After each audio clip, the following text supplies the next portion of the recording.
Hey, hey, hey, this is Natasha, and I am really excited to be speaking with a woman that I adore and can't get enough of. Her name is Kim Weiler. She is the founder of the Love Group. She is devoted to guiding others on the path to a healthy life, not just through dietary changes, but also a large helping of self love. Her 21-year journey to healing began when she developed the autoimmune disease psoriasis at age 19. Struggling with the skin condition her entire adult life, Kim saw her skin clear up after implementing a strict regimen of proper nutrition, which included self love, the number one food for the soul.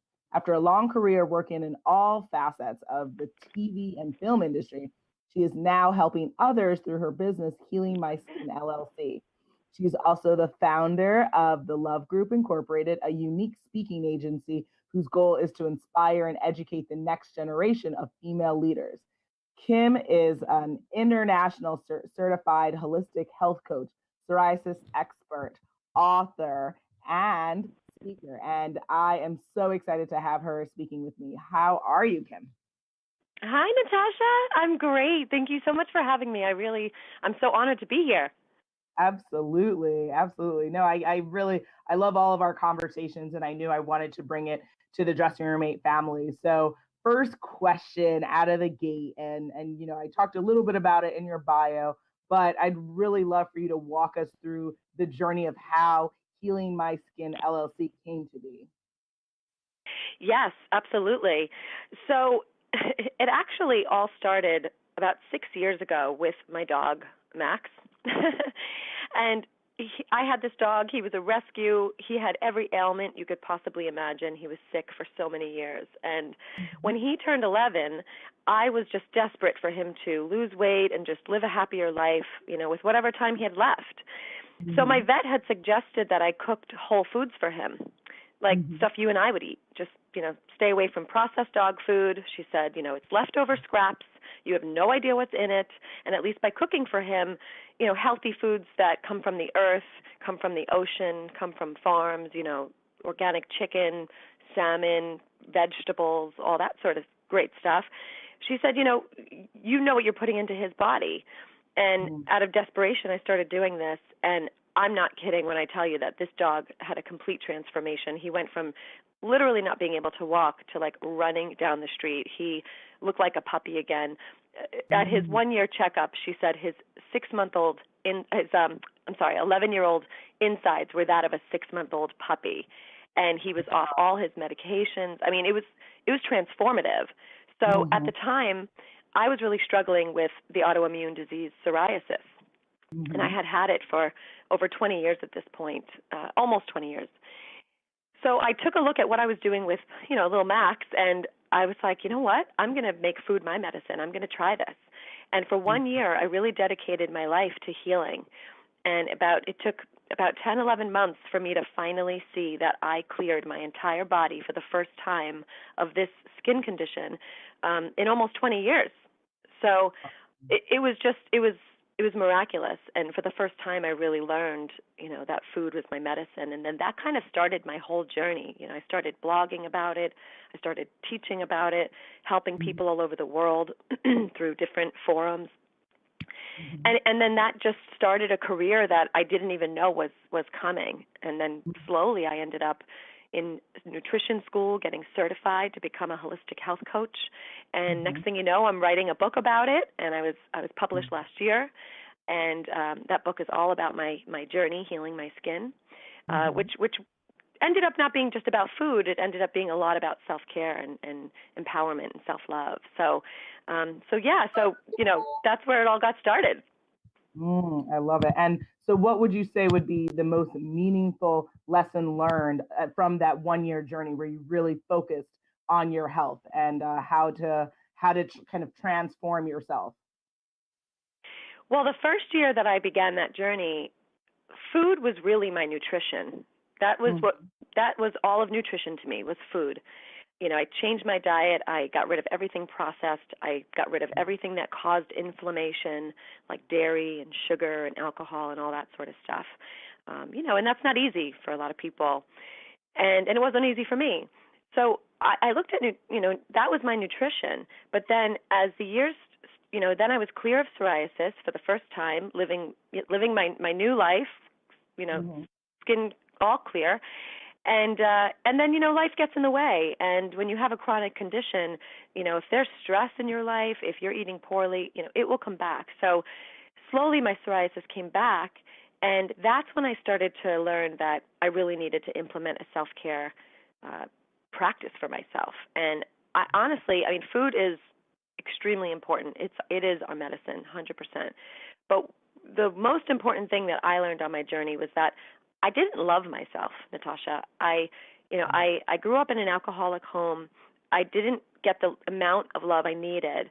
And so I found myself when I was young just looking for it everywhere else, from other people. I didn't know, I wasn't aware that I can give it to myself. I didn't know it lived inside of me and that I can learn how to recognize it and use it when I needed it.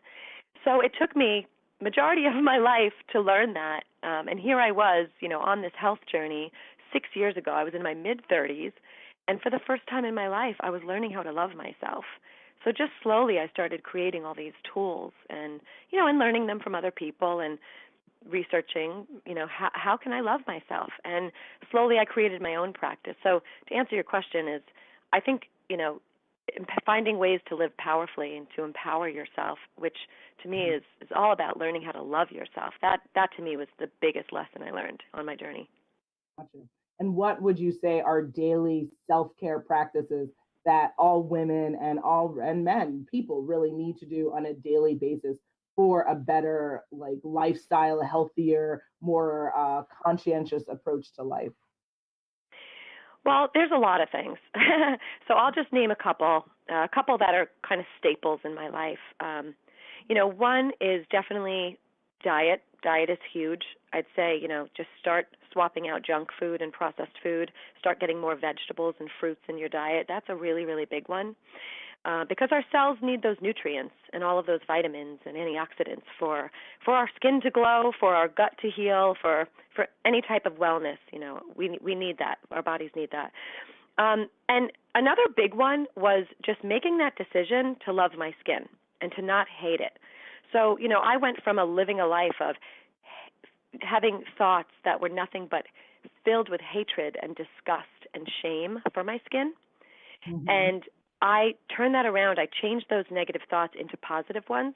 I started to give my skin love. I know this might sound a little crazy, but I started to talk to it and tell it how much I loved it, and tell it how much I appreciated that it was, eliminating toxins from my body.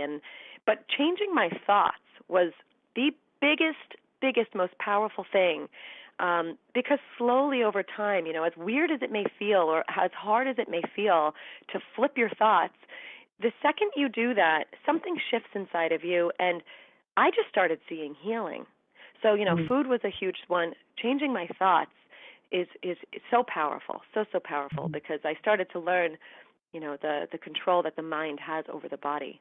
So Hmm. that was a big one. So those two were probably my biggest ones. But then I have my everyday, daily things. I eat right, I exercise, I make time to just be with myself, which I never used to do that.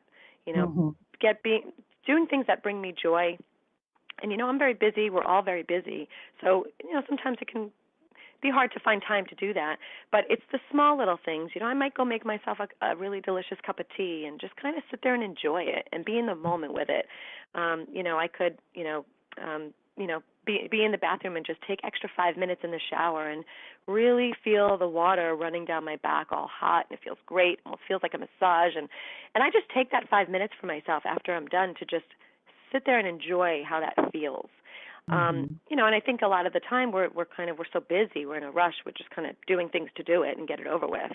But to really just take those moments where you can. So those are probably the biggest three things that I do that keeps my skin clear and just helps me be a more happy and healthy person, which is what we all want, right? That's what we all strive for, is to just be happy.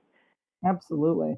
And for the journey at, once you started it and have continued on with it, how would you say you have dealt with the challenges when maybe you weren't feeling like so good on a certain day, right? Or maybe certain stressful scenarios were happening in your life and it kind of got in the way of maybe your daily regimen for that day, or kind of got you in a bad mental state, and it was kind of being a distractor. How would you advise people to kind of stay regimented and focused with what their intentions are and to get past those challenges? Yeah, that's a great question. So there's a couple things I do because I'm human. I have bad days too, Mhm. and times of doubt and times of fear, right? So one big thing I do is that when I'm in a bad place, I call someone who I know needs my support. Because I Mhm. find that when I put the attention off of myself onto someone who needs it more, Mhm. I feel so much better just automatically. My insides are smiling. My soul feels good to help people. And Mhm. that ended up becoming my life's mission, is to help people because it just feels so good. And when all of a sudden you're talking to someone, you're helping someone, you're listening to someone, you kind of it takes you out of your head, which was where all that negative self-talk is. And that's what you kind of need a disconnection from. So, Mhm. you can reach out to someone in need and do something like that, or you can go within. There's some days where I just need to lay on my bed and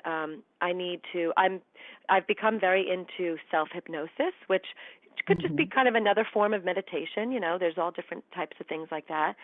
And I just sometimes going within feels so good because you escape, like, and Mhm. I'm talking getting out of your head and getting into your body, and just, for some people it's, they could just meditate, but just to kind of take a few minutes every day and do something like that, because it again disconnects you from your thoughts and all that Mhm. negative self-talk, which is not who you are, Mhm. into this world of possibility. It's like there's Mhm. two different worlds, right? There's like this world of possibility, like what is possible? Everything. Everything Mhm. we want to be possible. And then there's this world of negative self-talk that's like, no, that's not possible. So you just have to so just kind of know that and be aware of that. And another thing that really helps me too is, and I know some people have a hard time with this, is my belief system. Like, I just have so much faith that what I'm doing will work out. And Mhm. I've been practicing these tools of self-love for a few years now, and the biggest impact they've had on me is they've helped me trust. They've helped me, trust even in those moments where I'm full of doubt. And so just trusting and having faith, and get through that day and just get to the next day. Maybe you need to take a nap, and maybe you need to just go to bed early and let that day get past you if you can't, if you kind of can't get through it. And you can also call a friend and say, hey, I'm having a hard time, can you just listen to me? Can you just maybe, I just need someone to talk to. And that's a really big thing for me, is talking to other people and connecting, because again, it gets you out of your head. Mm, absolutely. Okay. So then would you say the biggest key to curing your skin condition was your mindset and shifting how you lived your life, I guess? Absolutely. Absolutely. That first year, like I said, was food, but then, so I looked at nutrition as just food. And then the Mhm. more I started, I was on this journey of I was living this story of shame. And Mhm. then slowly I was, without me even being aware of it, I was kind of turning the pages, and I started to realize that my second half of my story didn't have to be about shame. And so there was this whole shift in me where I was like, well, what can my second half be about? Healing, wellness, love. Like, that's what I want it to be about. And it was almost like in that moment I just decided, all right, let me start living my life from that place. And Mm. it's a decision, like sometimes we're just kind of in it. We're in this one perspective, and we just kind of have to literally step out of it into Mhm. another perspective of healing and what's possible, and and believing and faith. And so I try to live more in that area than I do, like I find myself in my negative self-talk all the time, and I think pretty much everyone does. But Mhm. now I'm able to actually step out of it when I'm aware, because I'm aware of it. And Mhm. um and the biggest thing along with that is I realized on my journey that, and I write about this a lot in my book, is nutrition is not just food. Mhm. Food actually, what I've learned is, like, it's secondary. It's important. It is important, but it is secondary. And what's primary is all of the other things in our life that bring us nourishment, like our relationships, our Mhm. career, that, having a fulfilling career, that, doing things that bring you joy, maybe hobbies that really light you up inside, Mhm. exercise, whatever, a spiritual practice, whatever that may be for us, even having a good relationship with money or with our bodies, right? It's like not loving your body even when it makes you feel less than, which I say that it's like that's not easy, Mhm. but it does get easier the more you practice this work. So it was really a big eye opener for me to kind of learn that, like, oh, food really isn't just my nutrition. It's actually the more important nutrition is all these other things in life that bring Mhm. me nourishment. So that was kind of big for me. That was a big breakthrough for me. I love it. And so, with the advent of the Love Group, what was that transition like, or that new venture in your life like? How did this speaking agency come to be?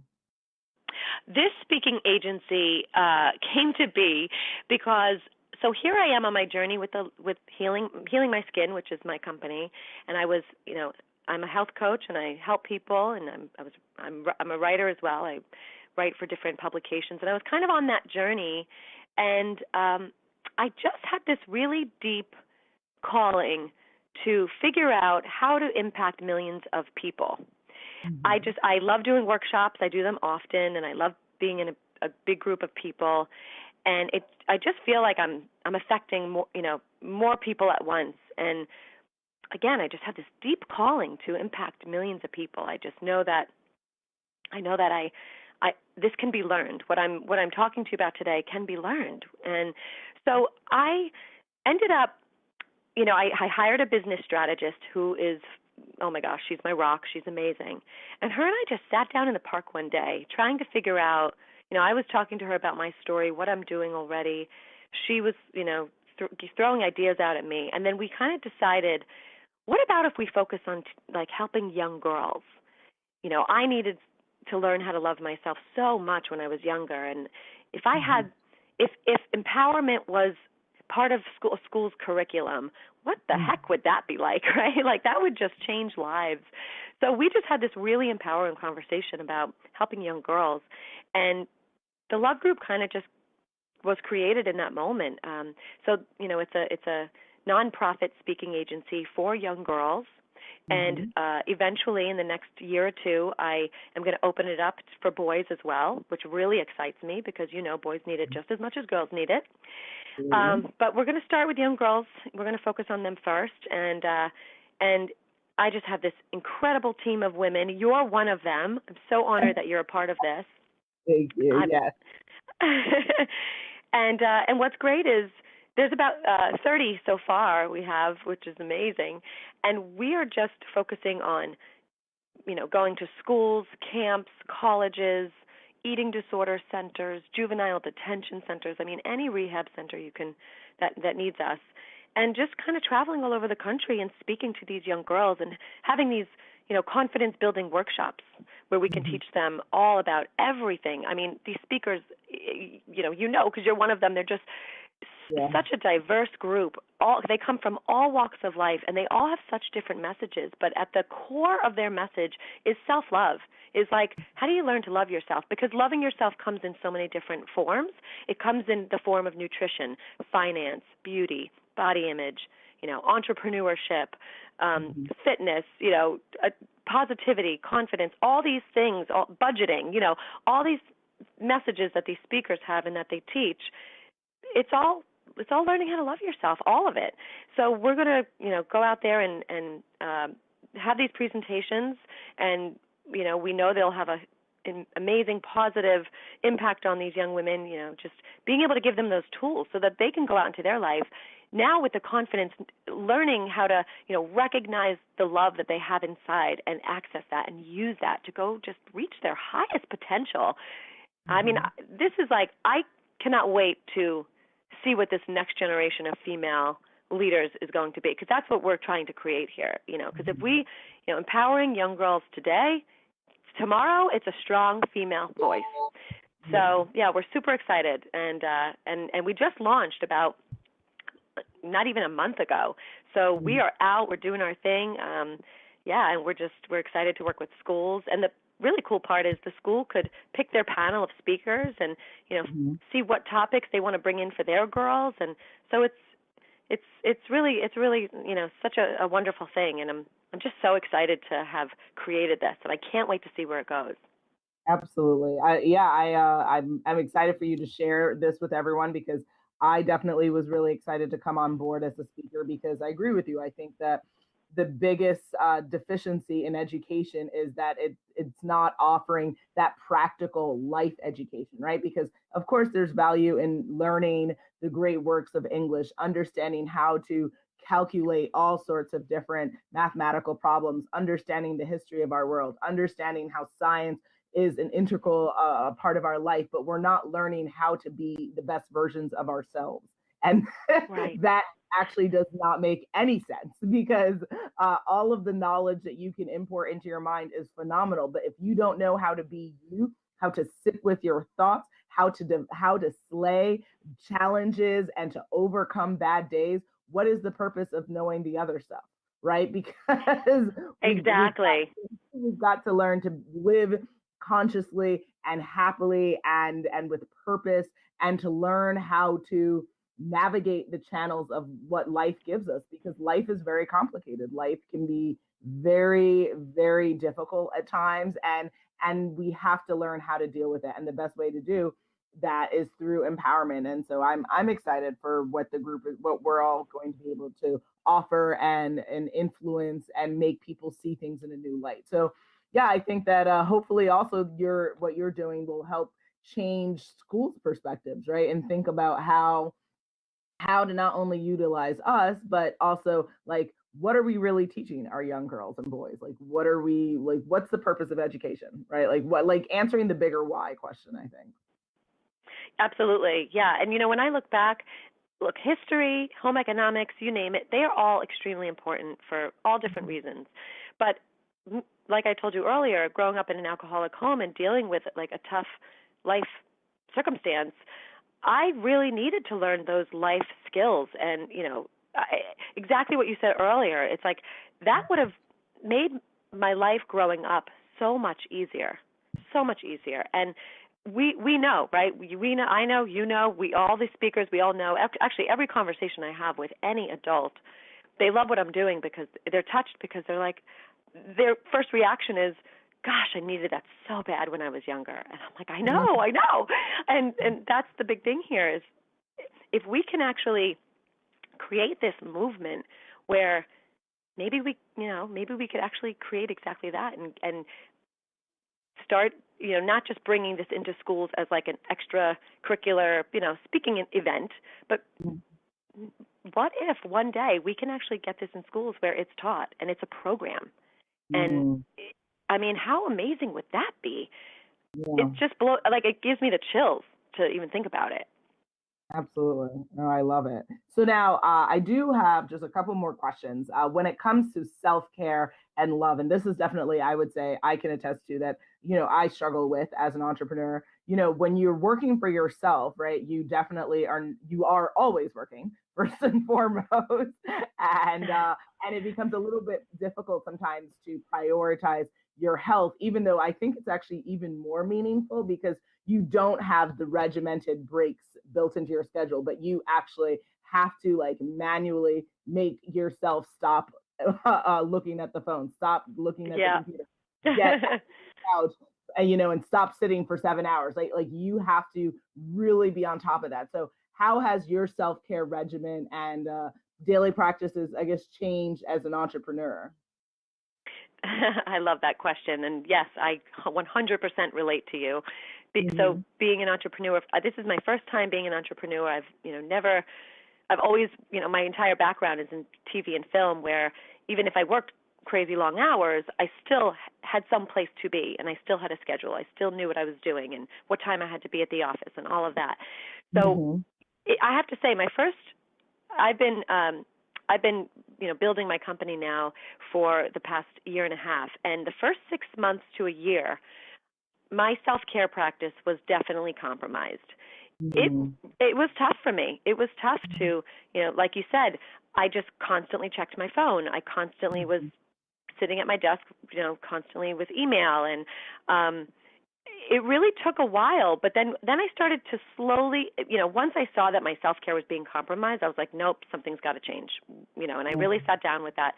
And there was a couple of areas that I realized I needed work to work in and to shift something. So one was I was saying yes to everything. Because as Mhm. an entrepreneur, I want to meet everyone. I want to network with everyone. I want to go to every event. Who might I meet? Who might I end up working with? What's possible? And I kind of slowly realized that I need no to be my friend. Mhm. And I personally am not I like to say yes to people more than I say no to people. I'm a bit of a people pleaser, and that totally, stems from my childhood of, wanting everyone to like me and needing people's approval.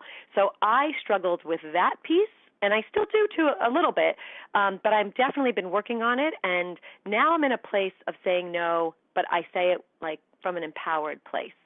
So, I because I have so much going on, I stand by that, and I believe in that, and I know when something's a priority, I have to really shift something, and my real, true, wonderful friends and family will understand. And Mhm. anyone new coming into my life, they'll have to understand, and it just kind of is what it is. And as long as I feel good about it, that's really all that matters. I'm so saying no, I think, is a really big thing, at least that I, on my journey, that I had to really learn to do. And not just saying no to others, but like saying no to myself. There's definitely times where I want to check my phone. I want to see who emailed me and get back to them. But I have to say no to myself because there's something else that's a priority that has to get done in the next couple of hours. I have to shut my phone off. And that was very difficult for me too. It's so hard to shut your phone off. Because what if someone emails you or calls you and it's really important and it could have, an impact on your work. But if so it's a matter of, so what I do is I kind of make a to-do list for my day. And what I'm learning now is to never put more than 5 things on my to-do list. And if I get the first 3 done, I'm actually really happy. If I get all 5 done, I'm ecstatic. But Mhm. if I don't, that's okay. Those last 2 things will transfer over to the next day. But when I first started my business, I had 25 things to do every day that I was trying to do every day. And I Mhm. realized it was making me unhappy. I wasn't getting to the gym. I wasn't getting to cook healthy meals for myself. There was just no time. So Mhm. I finally started to implement saying no, and I would write on my calendar, lunch, 1 o'clock. 1 to 2, that's my hour. So that if I'd go in the kitchen, I'd get something. If I wanted to cook, I'd have time to cook. But a lot of times I'll just throw some salad together or something. And if I chose to bring it back, to my desk and check emails while I ate, then that was my choice. But at least I had the hour, and sometimes I really do take that hour and I'll cook and I'll maybe even clean my house a little bit, whatever I choose to do. But Mhm. even writing it on your calendar to me was very helpful because it actually helps you structure your day. So saying no, writing stuff down as far as your time to yourself for lunch or and then turning the phone off. So maybe there'll be a big chunk of my day, maybe 2 hours or so, when I'm focusing on something, like I'm writing something, I just silence it. I turn it over so I don't see the text popping up or the emails popping up. I turn it over, I silence it, and I put it, on the other side of the room. And, Mhm. when 3 o'clock comes, I'm like, okay, great. I can check my phone now. And, that's kind of one of the big things that I do. So it's really just, again, it comes down to like loving yourself. If that's your priority, if your self-care and loving yourself is your priority, these are things that you'll incorporate into your daily schedule. Imagine if we all took one act of kindness to ourselves, whether that's having a moment in the shower for 5 extra minutes, whether it's making ourselves a nice cup of tea, whether it's shutting off our phone so we could focus for an hour, whether it's shutting off everything at 5 p.m. to spend some time with your spouse, like whatever it is for you. It's going to be different for everyone. But whatever that is, it all really does come back to self-love and living from a powerful place of you get to decide, and I'm such a good example of this because I live in overwhelm, Natasha. I do. I realized this the other day. I said, wow, I really looked at my life. I looked at my career, and I was like, I live in pretty much overwhelm. Something's going to change today. And Mhm. because it creeps back in. it creeps back in, right? Like the busier you get, you're like, all of a sudden you're like, well, but that I have to do that and I have to do that. So no time Mhm. for lunch today. So it creeps back in the busier you get. So I kind of, it's a constant journey of finding that balance and reminding yourself, oh, nope, I got to schedule some time to just, make myself a salad today or whatever it is for you. Yeah. So, how about you? Do you find that those tools help you? Like, is that what you kind of do when you're, Yeah, okay. I would say that growing up, I had a kind of bad modeling in the sense of it was good and bad, right? So I had two workaholic Jamaican parents. My dad always emphasized to me, you can never work enough, you can never accomplish enough. Complacency is death. So, never stop pushing. If you got one client, get three more. If you got an A, get an A plus, right? Like it doesn't matter what avenue you're talking about, continue to push, push, push. My mom, very hardworking. She had a full-time job. She had went to school full time, would go days without sleeping. So that was Wow.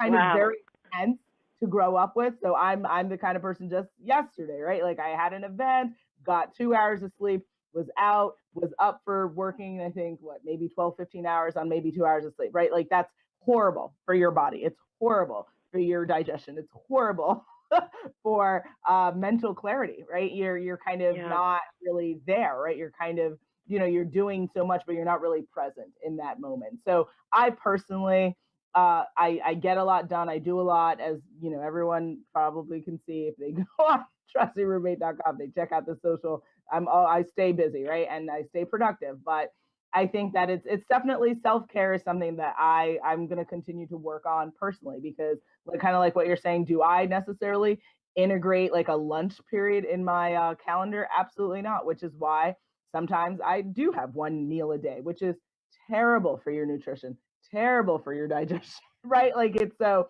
I struggle, right? No one is perfect. So that is something that I've struggled with my entire life. And I'm trying to be better about it. And so speaking with people and having people like you in my life motivate me to say, okay, enough, Natasha, like get it together.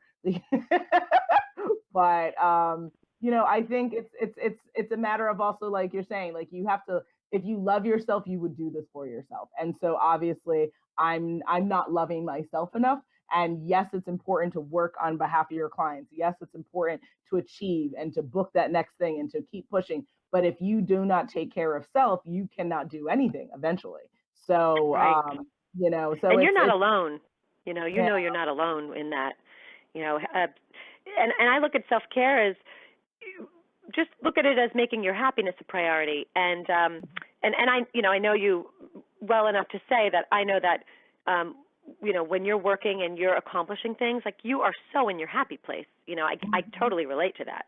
Mhm. Um, so I kind of look at self-care as making your happiness a priority, and I know that work makes you so happy. So, but if you know that other piece is missing a little bit, or there needs to be some type of shift, or then it's great. Now you're aware of it. That's step one, and then step two is how do you you have all these other things you make priority. How do you make self-care a priority along with that? And then you just literally, it could be you sit with your calendar. It could be before you get out of bed in the morning. There's something you do each morning, even if it's a 5-minute thing, a 1-minute thing. When I was saying before, doing one small thing each day is a big step for people. That's a big thing. The fact that you're even taking the time to do that, most people don't. So it Mhm. doesn't have to be this like all day long having to do a million different things for yourself. No, it could be one thing a day, Mhm. and you get to decide what that is. You get to decide, what that priority is for you, what's going to make you the most happy to do that day. For you, maybe it's making a second meal. Maybe not. Maybe Yeah. it's, just, it's going to be different for each person. But yeah, I hear you. I really hear you, because especially for us entrepreneurs and just people, I have so many friends who are just so busy and so consumed by work, and Mhm. it really does. When you kind of like have it in front of you and you look at the impact of it, Mhm. it's really startling, that impact. It's powerful. It's like, wow, like when you actually ask yourself those questions, how does this impact my life with my friends? How does it impact my life with my husband or my girlfriend or my family or my my exercise or my time with myself. Like me, I relate. Like I don't feel like I have a lot of time to myself. And Hmm. I used to always make my alone time my priority because I love having alone time. But Hmm. now my alone time is kind of bled into my work world. Hmm. So even though I'm alone and maybe my husband's in the other room watching television, I'm working. So I'm not really having alone time, you know? Yeah. And that's where, I look at the calendar and I call a friend and I'm like, let's schedule a day to go upstate. Let's just go have lunch Mhm. upstate. We'll go hiking, whatever. We'll explore. I'll do little things like that. And I'll plan it in advance. So I know that, okay, that's going to be a beautiful day of like alone time or bonding time with a friend and I think it's really important to schedule those times for yourselves, especially when you're just so consumed all the time with work and stuff, you know? Yeah, I think it's also something you were mentioning with mindset, right? Like, so in my mind, I always, work is work, right? But self care is like, it's not work. And I think that that's also the issue because what mentally, I love to work, right? People who know me know that, I would choose work over like hanging out at the mall, like any day. Like, I actually love to work. If it's something I'm Yeah. passionate about, if it's something that I like to do, to me, that's more enjoyable, sadly, than just like, shooting the breeze like that doesn't bring me the biggest kind of return on happiness. I like to produce, I like to be giving and doing something. So but I think that my mindset around self-care has never been like this is something I have to work on. It's always like this other category, and then what do you do with other? You push it to the side. But I think it's about shifting Mm. my own mindset. And if I think about is, oh, this is something I have to work on, well, again, that's going to drive me to be like, uh-oh, Natasha, you've got to work. And so if my self-care is a part of that, then I know I can accomplish it because I love to work. Like I love to work. So, Yeah, you thrive. Like I just even hearing you. I mean, I know you and I've talked to you and I've met you in person and I know you. But like even just it's like pouring through the phone how passionate you are about it and how much joy it brings you.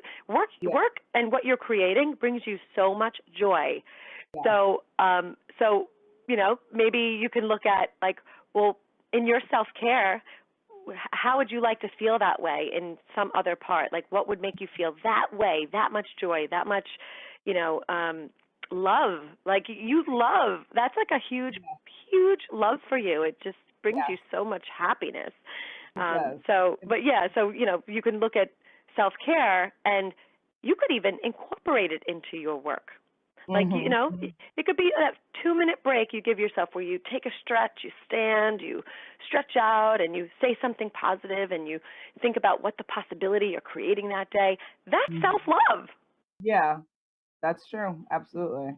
So you're absolutely right. And that was, I have to put it into my oh, calendar and figure out what I want and what is going to make me happy. Yeah. yeah, and this has been my biggest lesson is just learning how to continue practicing self-love for myself in any way, shape, or form because I always put it into a category, kind of like what you were saying. I always Mhm. put it into this category over there, and so it Mhm. felt like this other work, exactly what you said before. Yeah. And then, so when I say any way, shape, or form, I mean it. Like it could be the 1 minute that I just sit and take a breath. Okay, now let me get to my next email. Or just all those moments in between has now become part of my self-care practice. Whether Absolutely. it's stopping during lunch to call a friend for 20 minutes, whether it's taking a breath, whether it's standing up, whether it's, going to get another cup of tea. I look at all of that as self-care. So it's Mhm. really kind of incorporated into my everyday. And, I need to find love from within myself and not rely on the outside world to provide it. And, it's something I work out every day, but it's the only way to find it. Mhm. Absolutely. And I hope everyone listening is taking this in and is and I challenge you. I'll put this in on dressingroommate.com to challenge you to for everyone listening to what is one thing you can do today that is going to be a practice of self-love for yourself. So for me, it's Mm. going to be, and I'd love to hear what you're going to say, Kim, but for me, I would say, I haven't even had like any food yet, right? So, I'm going to make sure that I have more than one meal for the day. And I'm going to do some stretching, right? Because I think that, when Mm. you sit a lot, you start to get the back pains and this and that. So those are two things that I need to do every single day, make sure that I'm eating more than once and that I've gotten up and I've stretched at least 3 times for the day, so that, even if I don't get to the gym, I know that I've moved my body. I've let my body know that I love her. I'm thinking of her and that she's important. So those are my 2 things. What would you Oh, say would I be? love it. Thank you. That's What would fantastic. what would you your self-love thing that you're going to do that maybe you haven't done, and you're like, oh my God, I really need to do this, and you just haven't gotten to it.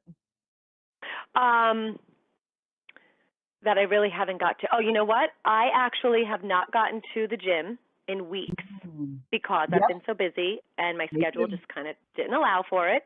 Yep. So today I'm going to go. I'm going to make it a point. I put it on my calendar, 4:30. I'm going to go take a class, and Oh. I'm going to do it. And I'm really excited. And yeah, so that's my self-love for today. But I also, this morning before I got out of bed, I took 5 minutes, literally just 5 minutes, and I just laid there and I created a possibility for myself today. Mm. And it's kind of my own form of meditation. I just thought about, what do I want my day to be like? I set an intention, which I try to do every morning. Sometimes I forget, but when we set an intention each day, it allows us to nourish the areas and the aspects and the goals and all the things in our life that really need nourishing. And so I just Mm. kind of laid in bed setting an intention for what was possible today and what I wanted this day to be like. So I think that's a really beautiful example of self-love, is I just went out of my way to set an intention. And just to throw one more out there, at the end Mhm. of today, I'm going to lay in bed, and as I drift off, I'm going to think of 5 positive things that happened in my day, and this phone call is definitely going to be one of them. Aw, yes, it really it motivated me, and that's why, exactly, this is why I love what I do, because it's not only empowerment of others, but it's empowerment of self. Every conversation, every interaction I have where I'm learning from an expert, where I'm connecting with people who are thought leaders like yourself and who can motivate me to be a better version of me, and the people that I'm working with, brings me immense joy, and it's an honor to have the life that I live. It's a privilege, Oh, and so that's why I never want to stop. I'm like, no, no, no, I don't want to stop. Natasha, I'm listening to you thinking, gosh, she practices self-love all day long. You really do, because you're inviting love into your life and connection and joy every day. That's it. You're doing it. You're empowered. You're the epitome of empowerment. So, girl, you're there. Thank you. So I want you to share. You talked about the book. What's the book title? Where can people get it? Where can they love more about Healing My Skin? Where can they learn more about the Love Group? Yes. So my book is called P.S. It's All About Love, How a Painful Journey with Psoriasis Became a Life Devoted to Healing Others. But P.S. It's All About Love. You could type that into Amazon and it'll come up right away. But so Amazon.com, BarnesandNoble.com, or even OutskirtsPress.com. And so they could buy it online. They could also go to my website, which is healingmyskin.com, which is really easy to remember. And there's links for the book there as well. And that's where they can kind of read a lot about my journey and connect with me if they like, or even look up, like, there's tons of stuff on that website they can read or watch. There's resources, there's my YouTube channel, there's a whole bunch of different things on there that they could explore. And also the Love Group, the website for that is thelovegroup.org. And they could go ahead and check out all the speakers, check out your video and bio and all of that, and what we're doing, and press that we have, and just all different packages that we offer, and just all sorts of stuff. So, and they can contact me through there as well. There's a contact me page on either site, and so that's pretty much how they can get in touch with me, and or buy my book. So, yeah. Yes, thank you so much for this amazing interview and conversation, and just groundbreaking thoughts that you shared about your own journey, as well as how people can really think a little bit more about the type of life that they're living, the type of self-love and self-care practices that they may or may not be engaging in, and what they can do to make tomorrow a better day, to make today even a better day. So thank you, thank Yeah. you, thank you for everything you do. And yes, everyone listening, you can go to dressingroommate.com. I will share all of her information definitely check out the book. Definitely come and learn more about the love group, because what we're planning to do, girl, better get ready. It's we're gonna we're going to be impacting millions of people in this in this world. Yes, they better be ready. Thank you so much, Natasha. I really appreciate you having me. Absolutely. Have a good day, okay? All right, you too. Thank you. Bye.